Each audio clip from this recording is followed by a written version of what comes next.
여러분 반갑습니다. 정국박사입니다. 다들 오늘 시장 대응 잘 하셨습니까? 시장이 오늘 뭐 연휴 사이 이스라엘 이슈도 있고 뭐 여러가지 이제 뭐 이슈도 있었음에도 불구하고 전일 간밤 미 증시가 마이너스권에서 플러스로 돌리는 영향 속에서 그나마 뭐 시가 갭을 들면서 양호한 상승 출발을 해줬죠. 또한 어제 미국에서 이 중국에 대한 국내 반도체 기업들에게 장비를 설치할 수 있는 그런 부분도 어느 정도 해소를 시켜줬기 때문에 IT 반도체에서도 사실 나쁜 흐름은 아니었습니다. 그래서 전반적인 시장은 장 초반 갭상승 출발하는 흐름으로 놓여졌었는데 이걸 뭐 불과 뭐 1시간 혹은 1시간 반도 버티지 못하고 이내 오후장에 더 큰 폭으로 상승폭을 다 반납하고 추석 전 그러니까 추석이 끝난 이후 지난주 저점을 이탈하는 흐름 속에서 마감이 됐기 때문에 오늘의 시장을 총평하자면 참 재수없고 기분 나쁜 오후장의 하락이 발생을 했다. 도대체 왜 그랬을까? 라는 부분에 대한 고민을 많이 해봐야 됩니다. 사실 뭐 지수가 이렇게 빠지고 시장이 좀 어지럽고 그렇다고 해서 뭐 크게 데미지를 보거나 어렵지는 않아요. 왜냐하면 지금 지수는 분명히 하락 구간이다 라는 거를 기준점을 잡아놓고 어떠한 구간, 어떠한 시그널이 발생을 했을 때 나는 본격적으로 비중을 좀 늘리고 매매를 적극적으로 해야 될 구간이다 라는 거를 여러분들도 개인적으로 설정을 해놓고 시장을 바라본다면 지금 설왕설래 한다든지 우왕좌왕 한다든지 뭐 샀다 팔았다 할 필요가 없는 시장이다 라고 보여집니다. 사실 이러한 추세가 지금 강하게 정해져 있는 시장의 흐름이잖아요. 시장 자체가 명확히 말씀드리지만 하락장으로 전환이 돼버렸던 시장이기 때문에 이러한 하락장은 항상 단번에 V자 반등이 나오지는 않습니다. 어찌됐든 뭐 쌍바닥을 그리든 W자 패턴을 만들든 어찌됐든 바닥 시그널을 만들고 그 바닥 시그널이 나온 이후에는 이평선의 정배열을 만든다라는 거를 원칙적으로 이제는 볼 때다라고 하는데 왜 그런 일이 발생을 하냐면 떨어지는 종목군들은 그러니까 신고가를 치고 갈 때는 이평선을 뭐 눌림 구간에서 우리가 활용을 하기 때문에 지지와 저항이 곧 이평선일 경우가 많아서 지지와 저항으로 다 잡아내고 하겠지만은 이런 분봉이라든지 일봉이라든지 또 중장기 분봉이라든지 등등을 보면서 각각의 이평선을 골고루 우리가 캐치를 하고 보는 게 지금 시장에서는 여러분들한테 굉장한 도움이 될 것이고 또한 굉장히 좋은 훈련이 될 것이다 라고 저는 믿어 의심치 않습니다. 그간 주식을 하면서 경험을 한 토대로 말씀을 드리는 거고 저 또한 그렇게 하락장에서 시장이 반등할 때는 꼭 제1원칙으로 사용하는 부분이기 때문에 이런 점 잘 참고하셔서 보시면 좋을 것 같습니다. 시장은 오늘 뭐 제가 보기에는 이제 오르더라도 크게 오르지는 못할 구간에서 시장이 이제 2차 전지가 빠지다 보니까 또한 오후장에 이상하게만큼 국내 증시만 이렇게 좀 빠졌는데요. 제가 보기에는 일단은 시장은 개인 반대 매매가 오늘도 좀 터지지 않았나 라는 생각을 좀 합니다. 개인들의 반대 매매가 이곳저곳에서 터지면서 이곳저곳에서 터지면서 예를 들면 그렇죠. 예를 들면 3일 전에 시장이 급락하던 시점이 있어요. 추석 끝나고 바로 그 다음날 예를 들면은 사람들이 미수로 종가 베팅을 했다든지 아니면 어제 올라갔을 때 그러니까 엊그저께죠. 목요일날 엊그저께 올라갔을 때 미수로 종목군들 쭉 담아놓고 있는 상황 속에서 금요일날 반등을 했지만 이게 오늘까지 이어지지 않기 때문에 미수는 3거래일이고 그런 부분에서 단기에 시장에 강한 반등을 노리고 들어왔던 이런 투기적인 미수 동반한 매수세가 소멸해가면서 죽어나가지 않았을까라는 생각도 저는 솔직히 듭니다. 그래서 시장의 하락장에서 반등할 때 단 한 번의 계좌를 턴어라운드 시키고 한 번에 손실을 복구하기 위해서 비중 베팅을 때리는 일이 굉장히 위험하다라는 것을 우리는 알 수 있는 거고요. 그동안 시장에서 하락장이 여러 차례 발생을 했습니다. 어찌 보면 지금의 시장의 하락은 그때와 비하면 세 발의 피일지도 모르는 아주 그냥 중소형급의 단기 하락 파동일 뿐일 수도 있는 겁니다. 그렇기 때문에 첫 술에 배부를 수 있겠습니까? 첫 술에 배부르려고 하지 말고 그 첫 술을 보면서 이게 독주인지 그냥 좀 마셔도 될 술인지 좀 체크를 해보고 그 다음에 시장을 봐도 절대 늦지 않다. 지금의 시장은 서두르면은 지는 게임이기 때문에 조금만 유연하게 본다면, 한 발 물러서서 시장을 본다면 충분히 수익 내고도 남을 시장의 모습이다라고 생각을 합니다.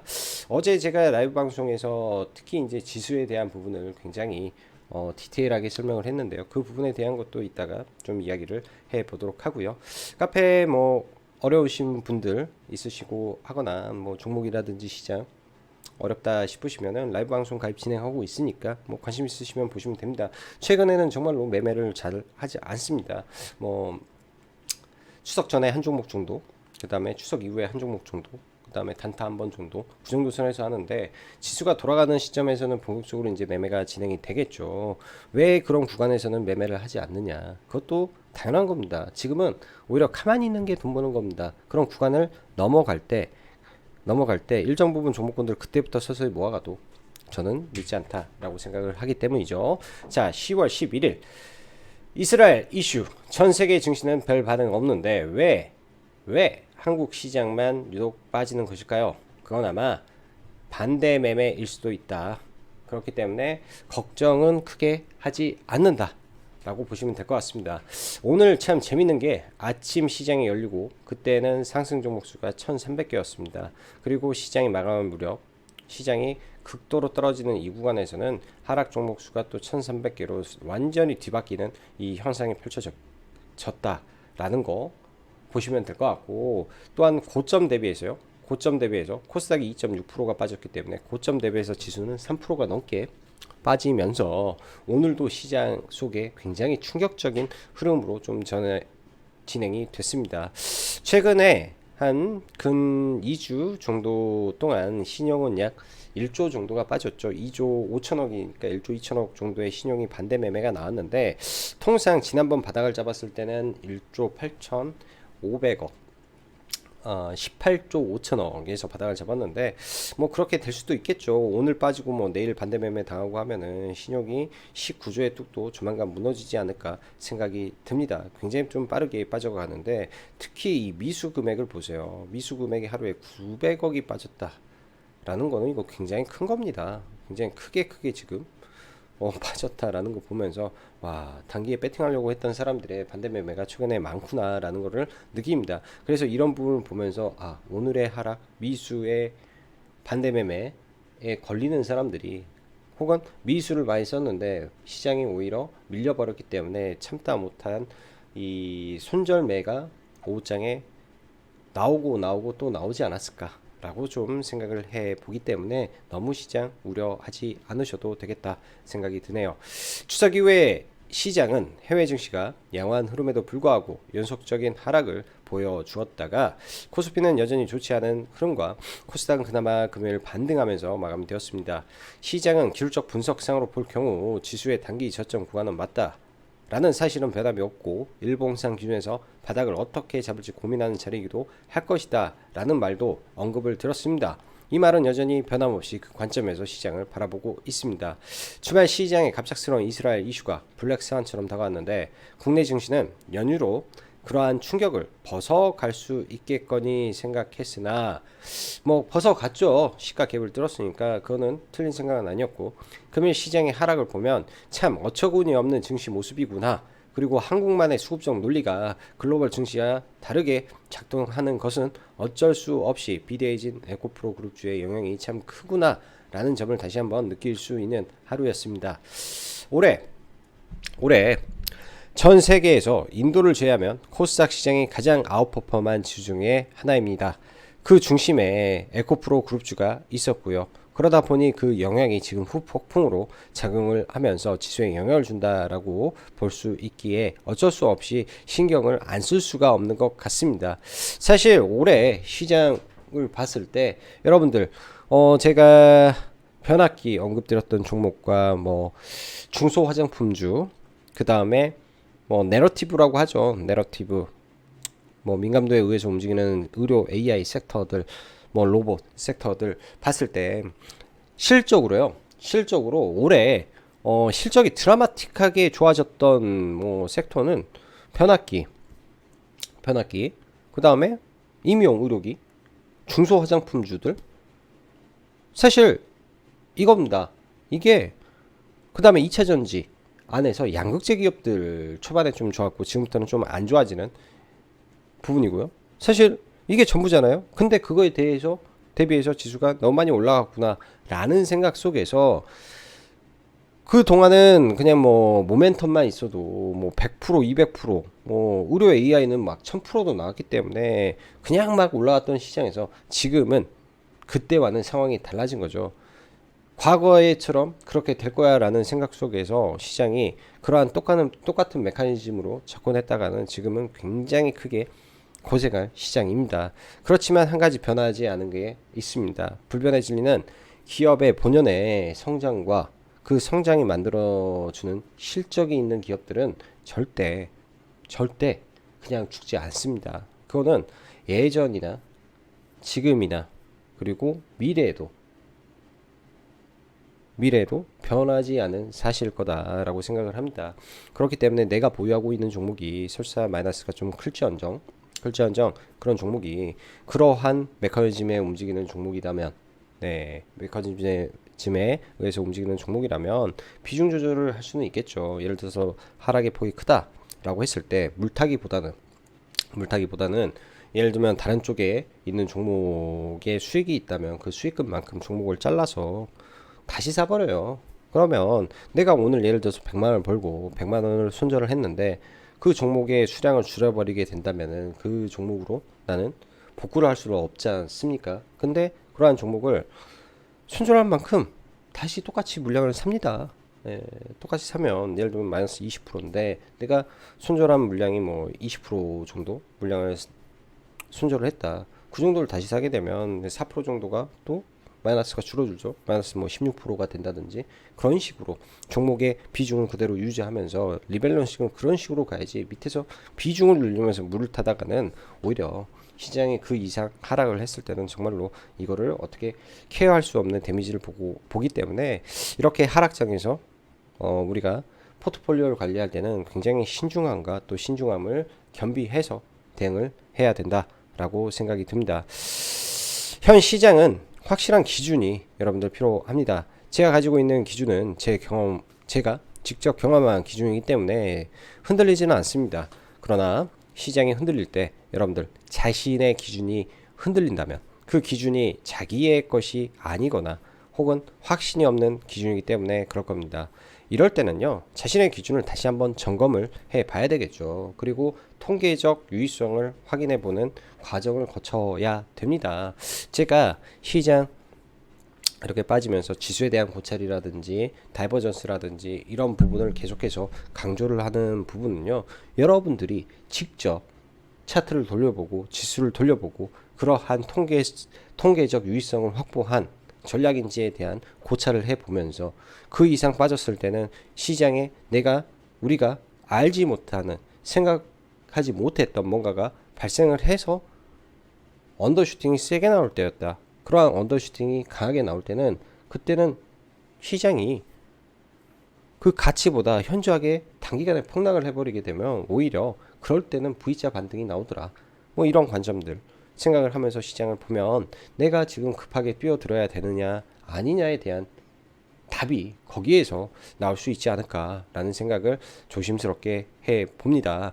자, 시장이 급락할 때 첫째 지수의 시그널을 보면서 한다. 과매도가 나오고 다이버전스가 출현하며 그 다이버전스 이후에도 한 번 더 빠질 수 있기 때문에 더블 다이버전스를 본다든지 혹은 뭐 이런 거 적어도 지수의 시그널이 나올 때 매수를 진행한다. 둘째, 지수의 최소한의 단기 이평선의 정배열을 확인하는 과정을 거친다.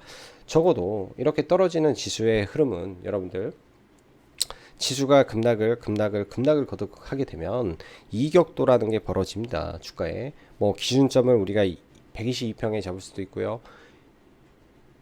21지평에서 잡을 수도 있는데 저의 경우에는 21평선에다가 기준을 좀 잡아놓고 그 이평선의 기울기가 이격도가 벌어진 상태에서 단기적으로 5, 10, 20 이렇게 이평선이 벌어져 있을 거 아닙니까? 가장 짧은 5일 2평, 11평선이 적어도 주가를 올라타는 모습 그러니까 5일의 이평선 같은 경우에는 날마다 떨어지게 되면 이것도 이격이 큰데 또 조금만 올라가면 단순간에 또 올라서게 됩니다. 그러한 기준.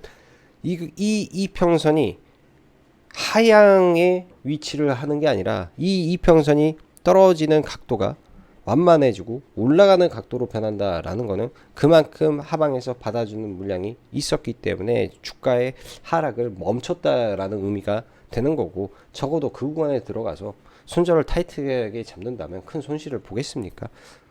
어렵다라는 거죠.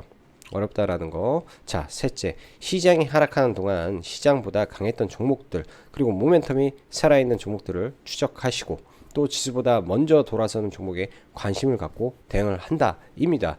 그렇다면 여전히 기다리면서 흐름이 바뀌기를 기다리는 전략을 진행 중에 있다라고 볼 수 있는 거죠. 금일 전 세계는 잠잠한데 국내는 전쟁 중에 이었습니다. 에너지주가 무더기 상한가를 가고 방산주가 상한가를 가는 장이었습니다. 그런데 거래 대금이 제가 볼 때는 좀 문제가 좀 있는 것 같아요. 이런 종목군들 그만한 거래 대금이 안 나왔다라는 점에서 사실 매매할 메리트가 많이 저는 없었다라고 생각을 하고요. 뭐 저도 오늘 사우디가 이제 팔레스타인을 지지한다라는 뭐 기사를 보긴 했었는데, 거기 봤을 때 이 사우디가 지지하는 쪽이 온건파 쪽인데 하마스를 지지한다라고 하면 이거는 조금 시장에 충격을 줬을 부분이고, 그렇게 됐으면 바로 유가가 급등했을 부분인데 유가도 급등하지 않고 다른 시장도 멀쩡한데 오로지 우리 시장만 떨어졌다라는 거는 이쪽 섹터의 베팅을 더 해서는 안 됐을 거라고 저는 보여집니다. 하더라도 뭐 1등 종목만 했어야죠. 방산의 대성 하이텍, 석유의 흥구석유 딱 두 종목만 베팅을 하고 나머지는 그냥 다 관망으로 넘겼어야 됩니다. 언제 무너질지 몰랐던 부분이라, 그래서 차라리 이쪽에서 내가 리스크를 감내하고 매매하기보다는 그냥 좋은 종목군들을 그냥 이번에는 기다리면서 롱 전략으로 보고 해지를 한다면은 아직 고가에 있는데 곧 있으면은 재료 소멸로 갈 수 있는 종목군들을 그냥 고점에서 해지로 때려버리는 전략도 있을 거예요. 자, 지수가 바닥을 잡을 때는 아까도 말씀드렸다시피 위, 아래 변동성이 클 것입니다. 그때 손절하려고 매수하지는 않겠죠. 손절을 하려고 바닥에서 매수하는 사람이 어디 있습니까? 최대한 손절 안 하고 매수를 진행을 하는 게 이번 하락장에서 가장 큰 부분이다라고 보여집니다. 단기 매매에서 이 손절을 많이 해버리면 계좌가 녹아납니다. 그리고 우리가 투자를 하면서 손절도 많이 해버리면 계좌가 녹아납니다. 손절을 많이 하는 거는요, 다른 게 아니에요. 매수의 빈도가 높으면 당연히 손실의 빈도도 높아집니다. 이렇게 하락장이 진행이 될 때는 매수의 빈도를 최대한 줄이고 시장을 봐야 되겠죠. 그렇기 때문에 신중을 거쳐서 시장을 대응할 때입니다. 이번 주 연준 위원들의 연설이 참 많습니다. 높아진 국채 금리에 대한 우려감이 조금씩 있다라고 보여지고, 그러한 점이 미 증시를 지켜주는 모습인데요. 이번 주 일단은 10월 12일까지 뭐 CPI 발표도 있고 국내는 옵션 만기가 또 목요일날 진행이 됩니다. 뭐 대형주들 최근에 많이 안 좋았죠. 그러한 상황 속에서 이제 시월물들이 이제 청산이 될 건데, 그 청산이 된 이후에 시장을 돌려세우는 모습도 나올 수 있을 겁니다. 숏 배팅을 강하게 때렸던 사람들은 그 구간에서 청산을 하려고 할 수 있기 때문에 시장의 변곡이 10월 12일 날 나올 수도 있겠다라는 생각으로 시장을 대응하시고, 지금 시장에서 손절이나 그런 거 별 의미 없습니다. 이제는 시장을 사야 될지 말아야 될지에 대한 고민을, 즉 시장을 산다라고 해서 장기적으로 시장을 오른다라는 게 아니라 단기적으로 레버리지 상품을 고려할 때가 되었다라고 말씀드리고 싶네요. 힘든 시장입니다. 그러나 의미 있는 섹터와 업종, 종목들 차분히 기다려서 대응하면 오히려 복잡하지 않을 것이다 생각하니 이번 기회에 오히려 좋은 종목군들 싸게 살 수 있는 기회고, 또 시장에 대한 이해도와 공부를 더 많이 할 수 있는 기회라고 생각을 합니다. 항상 그렇습니다. 저도 돌이켜보면은 시장이 좋고 수익을 내기 편한 시장에서는요, 공부를 안 해요. 왜? 공부할 필요가 없잖아요. 그냥 사놓고 대충 하고 뭐 종가 베팅하고 하면은 올라가는 그런 시장에서는 사실 공부를 많이 안 합니다. 그렇지만 시장이 많이 흔들리고 할 때는 내 매매의 기준이 뭔가가 기준에 대한 것도 다시 한번 생각을 해보고, 시장이 이렇게 약할 때는 시장보다 강한 종목을 사야 된다. 뭐 기본적으로 돌아가서 다시 기본에 충실하는 부분도 한번 점검해 보고, 또한 이럴 때는 종목이 어떻게 떨어지는지 숏 배팅을 하면서 뭐 선물 주식 매도를 하면서 아 이렇게 종목군들이 하락장에서는 이렇게 폭락을 할 수도 있는 거구나 라는 것도 뭐 개인적으로 뭐 연구를 하고 진행을 하고 하면서 시간을 보냅니다. 여러분들도 지금이 어찌 보면 굉장히 소중한 시간이다 라고 생각을 하시면서 보시면 좋을 것 같다 생각이 드네요. 자, 종목군들 볼게요. 지수는 그냥 뭐 지수 한번 보죠. 일단 오늘 뭐 해외 증시부터 보면 미 증시 같은 경우가 어제 개파락을 했음에도 불구하고 쭉 올라오면서 굉장히 양호하게 마감이 됐습니다. 별 시장에 영향도 받지 않은 상태에서 마감을 했는데요. 일단 국내 코스닥 시장 같은 경우도 오전에 소폭 뭐 0.5% 정도 반등을 하면서 출발을 했기 때문에 나쁜 출발은 아니었는데 이 5일선 이평선이 다시 깨지면서 또 내려와 버렸죠. 그러면서 지금 이거는 이때 만들어 놨던 저점 그리고 이 구간을 제외하고 돌파를 했던 추세선을 연결했습니다. 이때의 추세선이 아니라 이 위 구간의 추세선을 가지고 연결을 해놨는데요. 일단 오늘 하락이 그 구간까지 떨어졌기 때문에 제가 보기에는 별 이슈가 없다면은 반등을 해줘야 되는 자리까지 오지 않았을까. 이렇게 보면 이게 수평이죠. 수평. 그래서 반등을 해줄 자리까지 지금 떨어지지 않았을까. 단기적으로 생각을 해 봅니다. 뭐 원하는 지표는 다 떨어졌는데요. 뭐 이런 거죠. 여기서 다이버전스 터지고 길적 반등하고 또 밀렸다가 뭐 이렇게 더블딥을 그리기도 하고요. 이때도 다이버전스가 터졌지만 뭐 반등하고 또 죽었다가 다시 올라오고 하는 모습을 보이기 때문에 다이버전스가 100% 매수 신호다라고는 볼 수는 없겠지만 100% 매수 신호다라고 볼 수는 없겠지만 이 부분에서 이제부터 더 떨어졌을 때는 바닥에 굉장히 근접해 있는 구간까지 시장은 내려왔다. 라고 말씀드리고 싶습니다. 기다리던 신호는 나왔습니다. 그 이후에 이제 뭐 다중바닥을 찍는 뭐 이런 형태가 나오지 않을까. 그 구간에서 이제 시장의 대응을 잘 해봐야 되겠죠. 이런 파동은 나올 거니까. 이런 파동은. 자, 그러고 자, 오늘 코스피 같은 경우에는 삼성전자라든지 이런 종목군들이 어제 낙폭을 키웠지만 뭐 장중 2.4% 반등을 해주면서 좀 올라주면서 나쁘지 않은 흐름 속에서 좀 진행이 됐습니다. SK 하이닉스라든지 종목군들도 뭐 상승을 좀 더 해주는 모습이었었고요. 종가상으로는 종목군들이 다 밀려서 좀 그랬지만 반도체적으로는 나쁜 이슈가 별로 없다 보니까 그런 흐름이 좀 이어졌다라고 보여주고 저는 최근에 그 반도체 종목만 계속 좀 매수를 해서 넘어왔었는데 오늘 일단은 하나마이크로는 전량 매도 처리를 좀 하고 이제 다시 눌리면 재매수를 할지 말지에 대한 고민을 하고 있습니다. 이 종목도 강력한 거래 대응이 좀 들어와서 사실 더 밀리게 됐을 때는 이런 구간까지는 매수로 대응을 하려고 했는데 시장이 그렇게 강하지가 못하다 보니까 일단 1차적으로 매도를 하고 다시 포지션을 잡아야 될 것 같다 라고 생각이 들고요. 그 밖에 이제 오늘 뭐 한미 반도체가 지금 좀 크게 좀 빠졌는데요. 여기에서 이렇게 빠지면 그닥 좋은 모습은 아닙니다. 그래서 IT 반도체 쪽에 HBM 쪽 지금 상태가 그렇게 썩 좋아 보이지는 않은 것 같아서 HBM 쪽은 공략을 저는 안 하고 일단은 한미 반도체가 어떻게 바닥을 잡아주는지 정도만 체크를 해볼 생각이고요.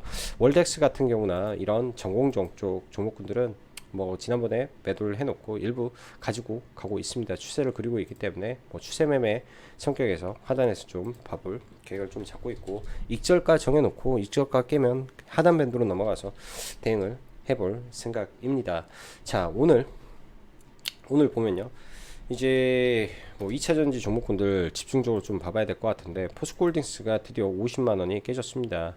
포스코홀딩스의 기준 봉이라고 하는 자리는 여기죠.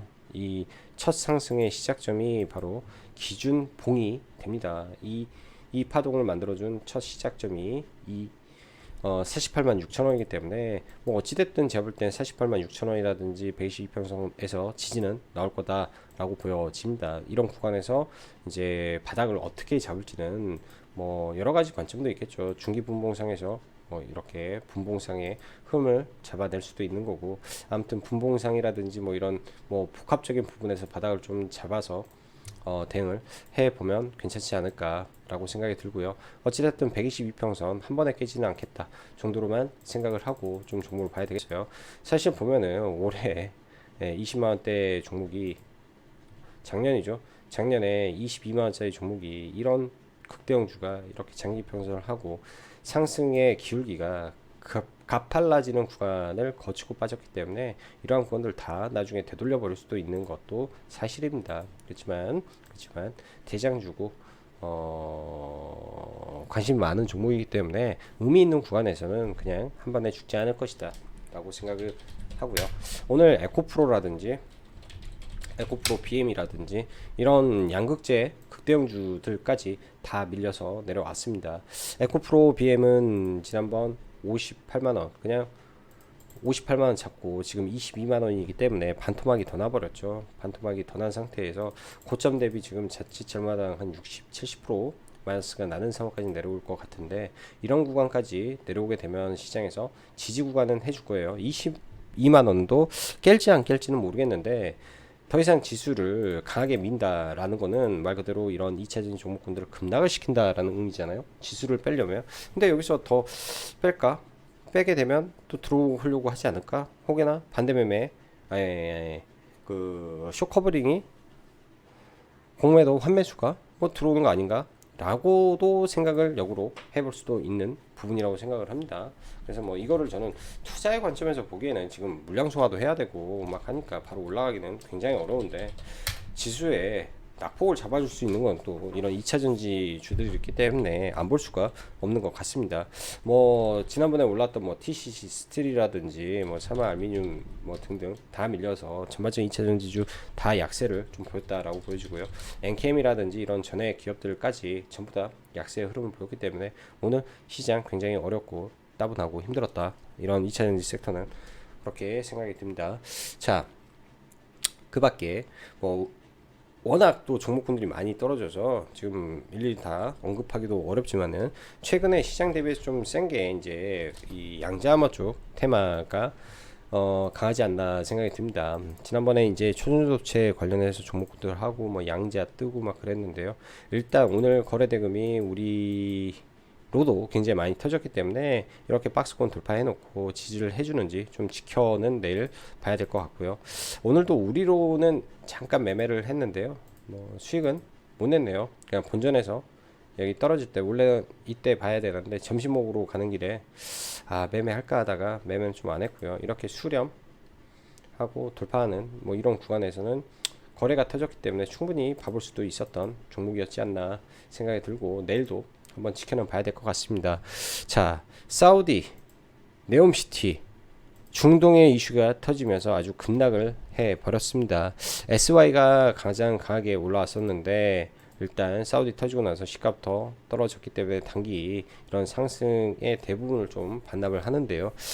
뭐 이쪽 이번에 이슈만 아니었으면 이슈가 좀 많아서 보려고 했는데 노이즈가 많아서 이쪽은 지금 당장 보기는 쉽지 않겠다 라는 생각이 좀 들고요. 일단 뭐 돌려주면 그때 가서 종목분들은 체크를 하고 봐야 될 것 같네요. 돌려준다면은 SIIVC라든지 이런 그 부분도 조만간 나올 걸로 예상을 하는데 많이 밀리게 되더라도 뭐 그런 자리에서 다시 나오지 않을까 생각이 들고요. 제약바이오 보죠. 한올바이오파마는 역으로 오늘 4만원에다가 선물 매도를 좀 걸어놨는데 매도 포지션을 했는데 거기 한두 호가 차이로 터치를 안 해가지고 매도는 못 쳤던 것 같습니다. 오늘 같은 장 이런 저항이 하나 둘 셋 넷 다섯 여섯 일곱 여러 가지의 저항이 있는 날 혼자 나홀로 돌파를 하고 올라가기에는 굉장히 부담스러운 자리죠. 또한 이런 구간에서요, 이런 종목은 고점에서 이걸 돌파하지 못하고 여러 차례 막히는 흐름이 나오면 조만간 빠져버릴 수도 있는 흐름이기 때문에 지금은 네, 들어갈 자리가 없다라고 봐야지고 유한양행도 일단 박스권은 잘 지켜주는 모습입니다. 네, 10월 23일 날 발표가 있는데요. 21선을 살짝 하회하는 구간에서 매수로 대응을 계획을 하고 좀 보면 어떨까 정도 생각이 들고 들고 오늘 뭐 방산주라든지 이런 종목군들이 좀 강했죠. 뭐 대성 하이텍은 과거에 이스라엘을 하고 뭐 거래가 있었다라는 거 이슈로 좀 강하게 좀 올라왔었는데 워낙 이 종목도 상한가를 한두 번씩 갔던 이력이 있던 종목이라 뭐 그래서 좀 올라왔다 정도고, 나머지는 일단 이 이슈 하나하나에 굉장히 민감하게 작용을 할 수 있기 때문에 오히려 지금은 종목을 많이 보고 대응을 하게 되면 독이 될 수도 있다라는 관점에서 좀 봐야 됩니다. 변압기 섹터 시장 하락 때 시장 대비 굉장히 강한 섹터입니다. 실적적 모멘텀이 있는 섹터이기도 하고요. 이런 종목군들 아직까지는 실적적 모멘텀이 저는 있다라고 보고 있기 때문에 조정 시 뭐 의미 있는 자리가 온다면은 매수 관점에서 종목군들을 저는 체크를 하고 보려고 생각을 하고요.